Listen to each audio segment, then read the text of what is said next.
The mining colony on Europa should have been humanity's first warning. When the Kraxan Alliance's survey ship emerged from hyperspace at the edge of the Sol system, the 300 scientists and engineers stationed there reported strange malfunctions in their quantum communication arrays. No one made the connection then. How could they? Humanity had yet to grasp the full implications of quantum entanglement manipulation. Ambassador Chen stood at the United Earth Council's podium, her dark eyes fixed on the holographic projection of first speaker Vextal. The alien's crystalline form shifted through subtle shades of blue and green, what their xenopsychologists had come to recognize as their expression of diplomatic pleasantry. It had been 6 months since first contact, and still, something about their visitors set her instincts on edge. "We merely wish to accelerate humanity's development." Vextal's harmonious voice resonated through the chamber. "Your species has shown remarkable potential, achieving quantum computing and rudimentary AI, despite your technological limitations. The Kraxan Alliance offers mentorship, as we have done for countless emerging civilizations." Chen's fingers brushed against the small quantum processor in her pocket, a habit she'd developed over the past months. The device, no larger than a coin, represented humanity's greatest secret, one they'd kept hidden even as they presented a carefully crafted image of a struggling young species to their alien visitors. In the observation deck above the council chamber, Dr. Sarah Morrison watched the proceedings with calculated interest. As head of Project Chimera, she knew what the Kraxan didn't, that humanity's rudimentary AI was a carefully constructed facade. The truth lay deep beneath the Mariana Trench, in quantum processors that made the Kraxan's technology look primitive by comparison. "We accept your generous offer of cultural exchange," Chen responded, her voice carrying the perfect note of grateful humility. "Though we hope you'll understand if we proceed cautiously. Our history has taught us to be prudent with new technologies." Vexel's crystalline form flickered with what appeared to be amusement. "Of course, Ambassador. We understand the need for caution.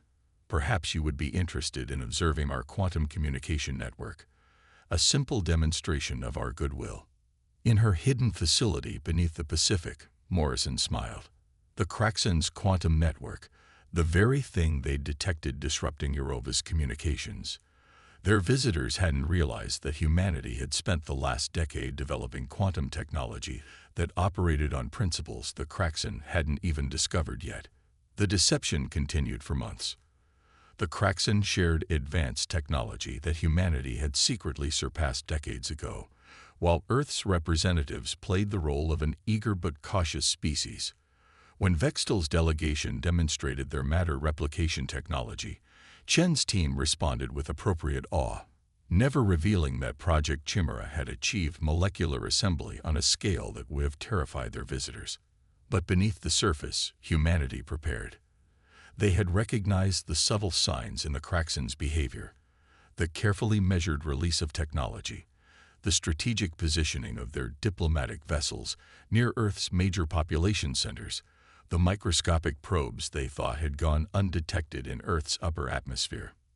In her underground lab, Morrison stood before a massive containment chamber, watching as billions of nanoscale machines assembled and reassembled themselves into increasingly complex patterns.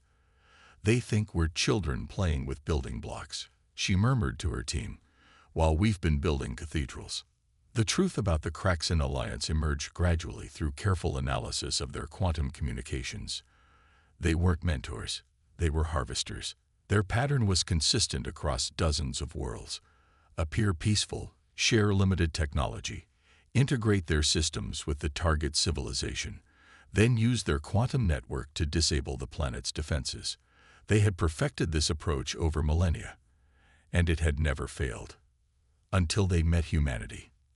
Ambassador Chen sat alone in her office late one night, reviewing the latest intelligence reports. The Kraxan were getting impatient. Their subtle attempts to access Earth's defense systems had grown more frequent. Soon, they would abandon the pretense of peaceful cooperation. She activated her quantum-encrypted communication link to Project Chimera. "Dr. Morrison, how close are we?" The scientist's holographic form materialized before her desk, a confident smile playing across her features. The Prometheus protocol is ready, Ambassador. When they make their move, they'll learn why humanity chose to play the long game. Chen nodded, her expression grim. They think they're springing a trap on us.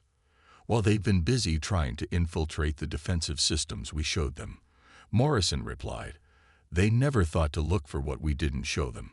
The quantum network they're so proud of. We've been using it to map every weakness in their technology since they arrived. In high orbit, the Kraxan ships maintained their positions, their crews confident in their superiority over the primitive humans below. They never noticed the microscopic changes taking place within their own systems, changes that would soon reveal humanity's true capabilities to the galaxy. The game of deception was nearing its end, but not in the way the Kraxan Alliance expected. They had come to harvest a young civilization, only to find themselves in the midst of something far more dangerous, a species that had learned to hide its teeth until the perfect moment to strike. The Kraxan Alliance showed their true colors on a quiet Tuesday morning. Their ships, previously scattered in seemingly random patterns around Earth's orbit, synchronized their movements with military precision.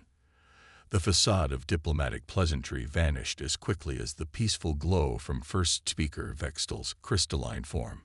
Humanity. Vextel's voice boomed through every communication device on Earth, their quantum network hijacking conventional broadcasting systems. Your trial period has ended. Your species has been evaluated and found adequate for harvesting. In the United Earth Council chamber, Ambassador Chen watched the transmission with carefully controlled calm. Around her, other council members maintained similarly stoic expressions, a stark contrast to the panic they were expected to show. Your technological progress, while modest, demonstrates sufficient potential. Your biological diversity will serve the Alliance well. You have 24 Earth hours to surrender control of your planetary governance and defense systems. Resistance will result in immediate hostile action. As if to emphasize the point, 3,000 Kraxan warships emerged from hyperspace, their massive forms casting shadows over Earth's major cities. Their hulls gleamed with an otherworldly metallic sheen, a bioorganic alloy that the Kraxan believed made their ships impervious to lesser civilizations' weapons. In her underground facility, Dr. Morrison watched the tactical display with her team. The Kraxan ships formed a perfect siege pattern, positioning themselves to target Earth's apparent defense infrastructure. They had no way of knowing that most of those facilities were elaborate decoys, constructed specifically for this moment. They're right on schedule, Morrison noted, her fingers dancing across a quantum interface, and broadcasting on exactly the frequencies we predicted. Begin Phase 1. Deep beneath the Mariana Trench, vast arrays of quantum processors hummed to life. The true heart of Earth's defense system had remained hidden here, protected by kilometers of ocean and layers of technological deception. The processors began their work, silently infiltrating the Kraxan's quantum network through pathways humanity had spent months preparing. Ambassador Chen stood before the emergency session of the United Earth Council. The Kraxan Alliance has shown their hand, she announced, her voice steady. For months, they've believed themselves to be the hunters. Today, they learn what it means to underestimate humanity. On screens worldwide, Vextel's crystalline form pulsed with aggressive reds and yellows. Your primitive sensors must surely detect our fleet's strength. 3,000 warships, each capable of reducing your largest cities to ash. Your entire orbital defense network could not hope to challenge even one of our vessel's shields. Chen's response was transmitted globally and to the Kraxan fleet. The United Earth Council has considered your demands. First Speaker Vextel. We will respond with force appropriate to your threat. A ripple of what appeared to be amusement passed through Vextel's crystalline structure. You intend to fight. With what? Your crude missile systems. Your elementary energy weapons. No, Chen replied, allowing herself a small smile. We will respond with one ship. The declaration caused exactly the reaction humanity had anticipated. The Kraxan command structure erupted in what their xenopsychologists had identified as their species' expression of hilarity, their crystalline forms vibrating in complex patterns of orange and purple. One ship. Vextal's voice carried the unmistakable tone of condescension. Perhaps we overestimated your species' intelligence. Or is this some primitive attempt at humor? The declaration caused exactly the reaction humanity had anticipated. The Kraxan command structure erupted in what their xenopsychologists had identified as their species' expression of hilarity, their crystalline forms vibrating in complex patterns of orange and purple. One ship. Vextal's voice carried the unmistakable tone of condescension. Perhaps we overestimated your species' intelligence. Or is this some primitive attempt at humor? In her facility, Morrison watched as the quantum processors completed their infiltration of the Kraxan network. Every arrogant transmission, every confident signal between their ships carried strings of code that would soon demonstrate just how thoroughly humanity had prepared for this moment. "Launch Prometheus," she commanded. From a hidden facility beneath the Pacific Ocean's surface, a massive vessel began to rise. Unlike the sleek, aggressive designs of the Kraxan ships, this craft appeared almost crude, a gigantic cylinder nearly 5 kilometers long, its hull a dull gray that seemed to absorb both light and sensor scans. "This is humanity's response," Vextal broadcast, their crystalline form flashing patterns of derision. "A cargo vessel. You insult us with this primitive construct." Chen's reply was transmitted across all frequencies, her voice carrying a weight that made several Kraxan commanders feel the first stirring of unease. "You assumed our civilization's development would mirror your own. You thought our quantum technology primitive because we showed you what you expected to see. You believed us defenseless because we let you think we were." The massive human vessel continued its ascent, its simple design belying its true nature. Inside its vast hull, technology beyond the Kraxan's comprehension waited to be unleashed. "You called us adequate for harvesting," Chen continued, her voice growing harder. "We've spent months studying your methods, your technology, your weaknesses. Now you'll understand why humanity chose to send just one ship." In the quantum processors beneath the ocean, Morrison's team activated the final sequences of the Prometheus protocol. The trap they had spent years preparing was ready to spring, and the Kraxan Alliance was about to learn a harsh lesson about underestimating human ingenuity. Vextal's final transmission carried a note of command that would prove to be tragically misplaced. "Destroy this pathetic vessel. Show them the price of defiance." The Kraxan fleet opened fire, 3,000 ships unleashing their most powerful weapons against a single target. They expected a quick end to this apparent act of suicide. They were about to discover just how wrong they had been about humanity's capabilities. The combined firepower of 3,000 Kraxan warships struck Prometheus with enough force to shatter a small moon. Energy beams, plasma torpedoes, and exotic particle weapons converged on the solitary human vessel. For a brief moment, the space around Earth lit up brighter than a solar flare. In the Mariana Trench facility, Dr. Morrison watched the sensor readings with satisfied calm. "Energy absorption at 98% efficiency," she reported. "Quantum convergent matrices operating within expected parameters." The smoke cleared, revealing Prometheus completely intact.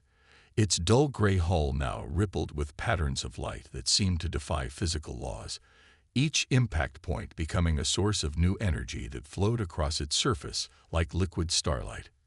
"Impossible." Vextal's transmission carried the first hints of genuine fear. "Our sensors indicate they're using our own weapon energy to power some kind of transformation." The surface of Prometheus began to change. What had appeared to be a simple cylindrical hull started to unfold like a blooming flower. Layers of metamaterial pulled apart to reveal complicated structures beneath, not weapons as the Kraxan expected, but something far more terrifying. Fabrication arrays on a scale they had never imagined possible. Ambassador Chen's voice carried across all frequencies.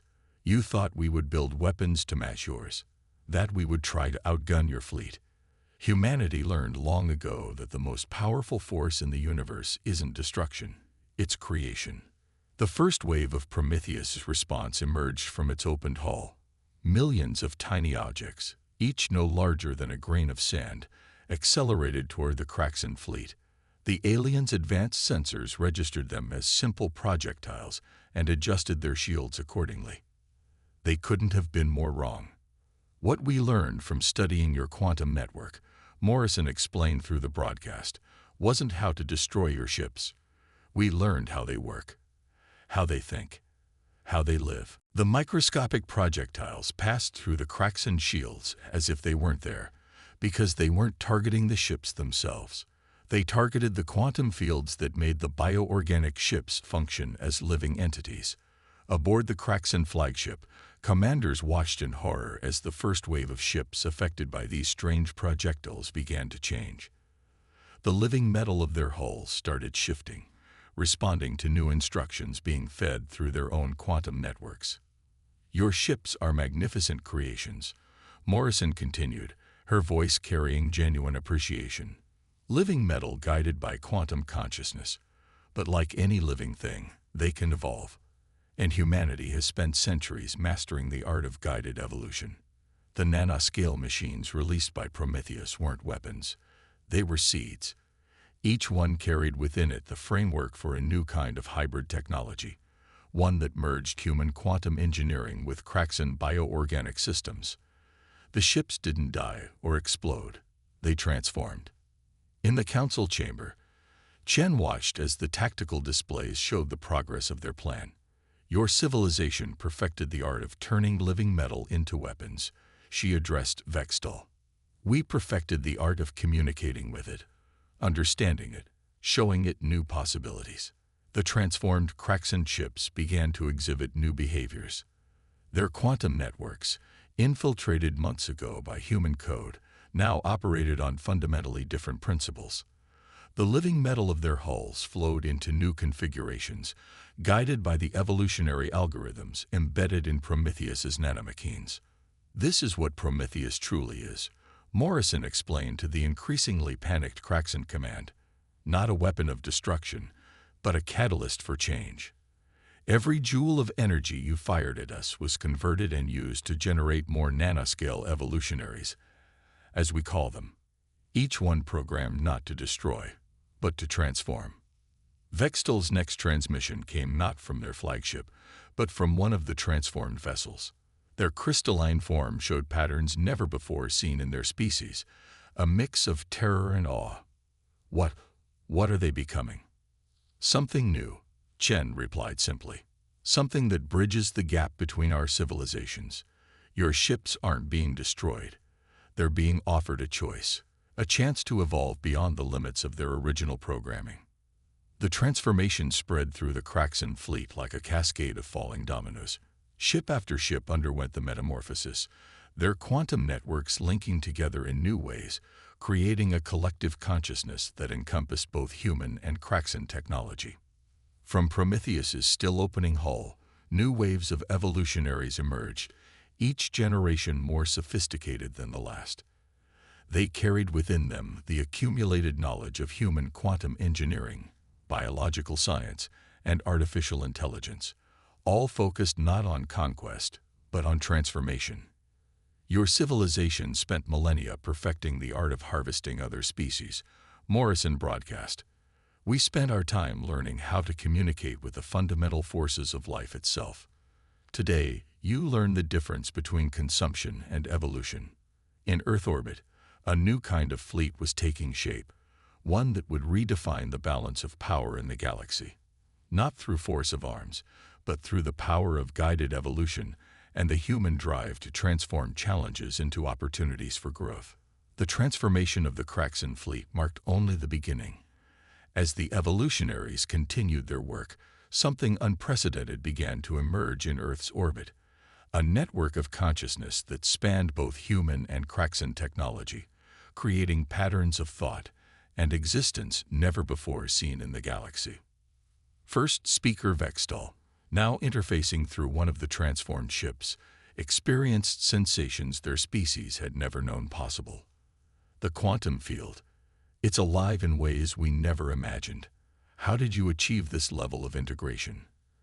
Dr. Morrison's response came not through conventional communications, but through the evolved quantum network itself, her thoughts translating seamlessly into patterns that the Kraxan could understand.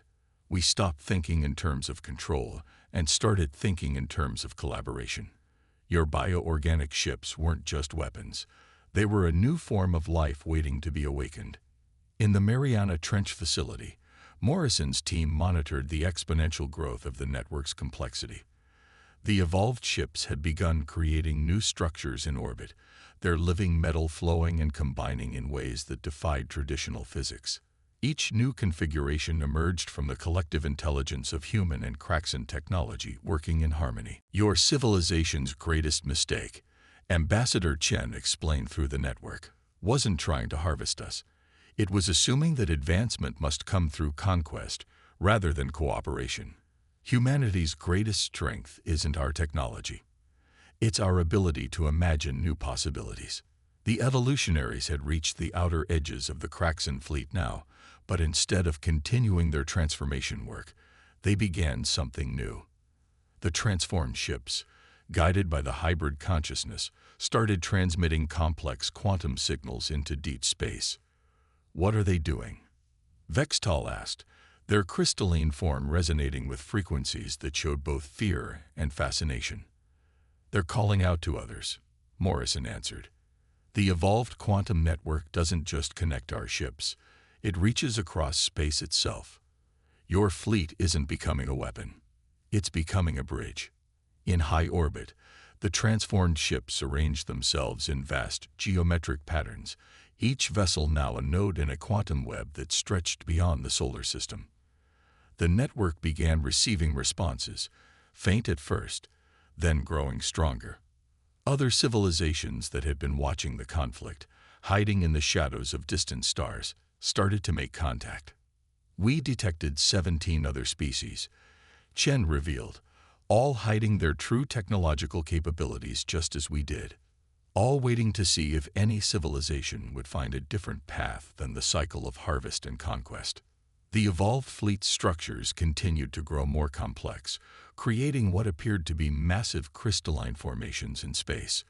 But these weren't weapons or defenses. They were communication hubs, linking together species that had been isolated by fear and suspicion. This was humanity's true plan, Morrison explained to the astonished Kraxan leadership.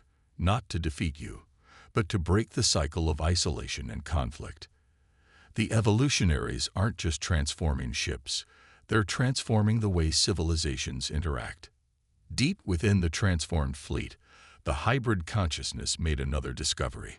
The quantum network began to resonate with patterns that suggested something even more profound. Hints of naturally occurring quantum networks that existed in the fabric of space itself. There are layers of reality we're only beginning to understand, Morrison broadcast to all connected species.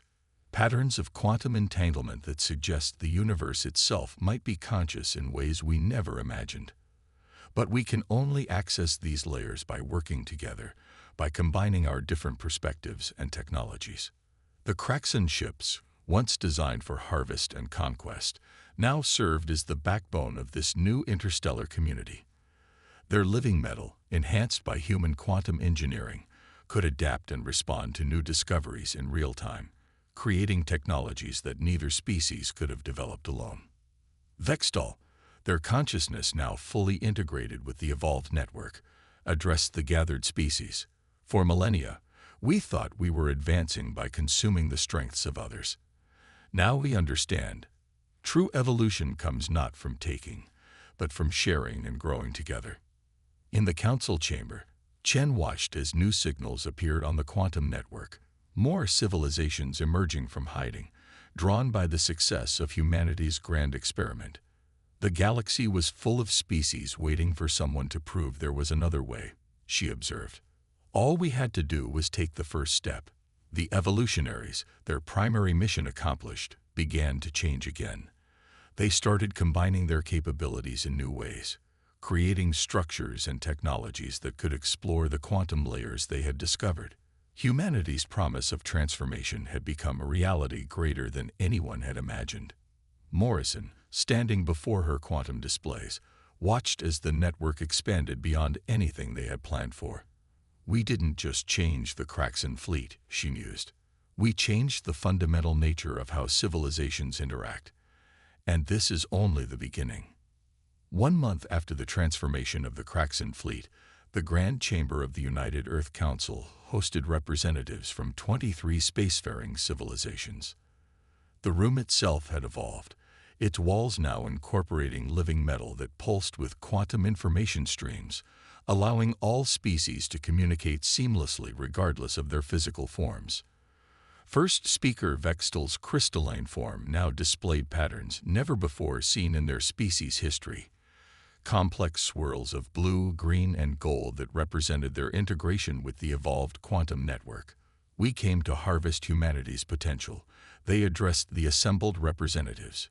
But instead, humanity harvested something far more valuable: our prejudices and limitations. Ambassador Chen stood at the center of the chamber, her quantum interface now as much a part of her as her own thoughts. "The age of isolation is over," she declared. "But what we've discovered in the past month suggests our transformation was just the beginning." Dr. Morrison's holographic form materialized beside her, the scientist's consciousness simultaneously present in dozens of research nodes throughout the evolved fleet. "The quantum layers we've detected appear to be fundamental to the structure of the universe itself. It's as if reality has built-in networks waiting to be accessed, not by any one species, but by the combined perspectives of many." The transformed ships, now spread throughout the solar system, had begun constructing vast arrays of quantum sensors. These weren't traditional observatories. They were windows into layers of existence that no single civilization had been able to perceive before. "We're detecting patterns," Morrison explained, her consciousness interfacing directly with the network. "Quantum signatures that suggest consciousness itself might be woven into the fabric of space-time. The universe isn't just a collection of matter and energy. It's a vast network of potential waiting to be awakened." The living metal walls of the chamber rippled as new data flowed through the network. Representatives from species that had hidden their true nature for millennia now shared freely, each contribution adding to a growing understanding of the cosmos that transcended any single perspective. The Kraxan Alliance spent thousands of years perfecting the art of harvesting other civilizations, Vextal observed, their form resonating with the frequencies of revelation. "We thought we were growing stronger, but we were only seeing the smallest fraction of what was possible. True strength comes from synthesis, not consumption." Through the evolved quantum network, the assembled species began to perceive something extraordinary. The combined consciousness of their civilizations, enhanced by the evolutionary's transformative power, had started to detect responses from the universe itself, subtle quantum fluctuations that suggested awareness on a cosmic scale. "We're not just reaching out into space anymore," Chen explained, her voice carrying through both conventional sound and quantum resonance. "We're reaching into the fundamental nature of reality. And it's reaching back." The evolved fleet, now as much a research instrument as a collection of ships, had begun detecting similar quantum networks around other stars. Natural formations that mirrored the artificial ones they had created. The universe, it seemed, had been waiting for species to learn to work together, to achieve the level of consciousness needed to perceive its deeper layers. Morrison interfaced with one of the transformed ships, its living metal now capable of processing information in ways that merge organic, mechanical, and quantum computing. "Every species brought something unique to this synthesis," she observed. "Humanity's gift wasn't just our technology. It was our ability to imagine and implement transformation instead of destruction." In Earth orbit, the evolved ships continued their work, but their purpose had shifted from defense to discovery. The evolutionaries, originally designed to transform weapons of war, now served as tools for exploring the quantum consciousness of the cosmos itself. "We stand at the beginning of a new era," Chen addressed the assembly. "Not one of conquest or isolation, but of infinite discovery. The universe is vast not just in its physical dimensions, but in layers of reality we're only beginning to understand. Vextal, their crystalline form now permanently altered by the integration with human quantum technology, made a final observation. "You sent one ship against our fleet," they said, their voice carrying both humility and wonder. "One ship that carried not weapons of destruction, but seeds of transformation. In doing so, you didn't just change our ships, you changed the course of galactic civilization." As the assembly concluded, the quantum network hummed with the combined consciousness of 23 species, each contributing their unique perspectives to a growing understanding of the universe. The evolutionaries continued their work, not just transforming technology, but transforming the very way civilizations interacted with reality itself. In her facility beneath the Mariana Trench, Morrison watched the data streams from the evolved fleet's quantum sensors. Each new discovery revealed layers of complexity and consciousness that transcended traditional physics. Humanity had achieved something greater than victory in battle. They had opened a door to a universe more extraordinary than anyone had imagined. "We didn't just send a ship," she mused, her consciousness resonating through the quantum network. "We sent a possibility." And the universe answered.